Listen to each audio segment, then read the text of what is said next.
আমরা এখন বিশ্বকাপে একটা অনাহূত অতিথি, বিয়ে বাড়ির অনাহূত অতিথি। আমাদের কাছে আমাদেরকে কেউ ওয়েলকাম করছে না, আইসিসি অন্তত ওয়েলকাম করছে না। ভারতের ওই ম্যাচটি যদি পাকিস্তান বয়কট করে তাহলে তাদেরকে 38 মিলিয়ন ইউএসডি মানে এটা ফাইন করতে পারে। আপনি এটা মানে অনেক হিউজ অ্যামাউন্ট, প্রায় 450 কোটি টাকার মতন। যেই পাকিস্তান বলছে যে বাংলাদেশকে তারা সমর্থন জানাচ্ছে এবং সেই জায়গায় যদি তারা না খেলে আইসিসি বাংলাদেশকে সুযোগ করে দিবে, বাংলাদেশ আবার সেই জায়গাটা খেলবে, বাংলাদেশের জন্যই তারা বলছে যে একটা স্যাক্রিফাইস করবে।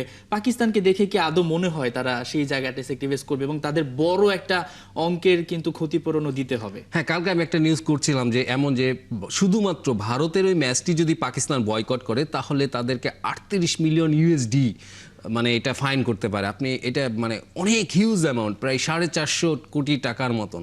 তো এত ইয়ে করে আসলে আমার মনে হয় না এটা এত দরদ পাকিস্তানের নাই যে বাংলাদেশের জন্য তারা একদম খেলাটাই বর্জন করবে। একদম এটা এখন যেটা করছে যে একটা সহানুভূতি অনেক দিন ধরে তোমাদের আমরা ছিলাম, এটা তো এখন পরিষ্কার যে পিসিবি এবং বিসিবি মিলে একটা এই আইসিসি এবং সবকিছুর বিরুদ্ধে একটা প্রবল প্রতিবাদ করার চেষ্টা করছে। সেটার কারণে এটা এখন পাকিস্তান হয়তো তাদের সাথে মানে শেষ মুহূর্তে থাকবে এরকম একটা দেখানোর চেষ্টা করছে। তবে আমি কিন্তু এখানে ইন্টারেস্টিং একটা ব্যাপার আমার মনে হয় যে আপনি দেখেন এই পুরো ঘটনাটি নিয়ে আমাদের এখানে যেটা হয়েছে যে ক্রিকেটকেই একটা মানে বিপরীত মুখে দাঁড় করে দেওয়া হয়েছে, দেশপ্রেম ভার্সেস ক্রিকেট প্রেম। এবং এইখানে কিন্তু যদি সত্যি সত্যি এমন কিছু অপশনটা চলে আসে যে পাকিস্তান বয়কট করলো তখন বাংলাদেশকে অফার দিল, তখন কিন্তু ওইটা আবার একটা সামনে চলে আসবে এবং তখন একটা চরম পরীক্ষা দিতে হবে যে আসলে এখন আমরা কোনটা বেছে নিব।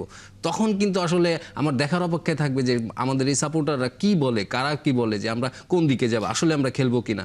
তো এটা আসলে পুরো একটা নাটকের মতন। এবং আপনি দেখেন যে এই যে আইসিসি থেকে আমাদের অ্যাক্রিডিটেশন কার্ড দেওয়া হলো না, প্রথম ধাপে দেওয়া হয়নি। আসলে আমার মনে হয় যে আমরা এখন বিশ্বকাপে একটা অনাহূত অতিথি, বিয়ে বাড়ির অনাহূত অতিথি। আমাদের কাছে আমাদেরকে কেউ ওয়েলকাম করছে না, আইসিসি অন্তত ওয়েলকাম করছে না।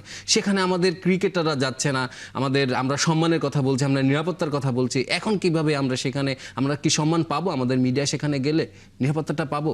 তা আমার মনে হয় সবকিছু মিলে একটা নাটক এবং যেটা আমরা বললাম যে এই সব কিছু মিলে আমাদের নিয়ে একটা খেলা হচ্ছে, বাংলাদেশকে নিয়ে একটা খেলা হচ্ছে এবং সবাই এটা মজা নিচ্ছে।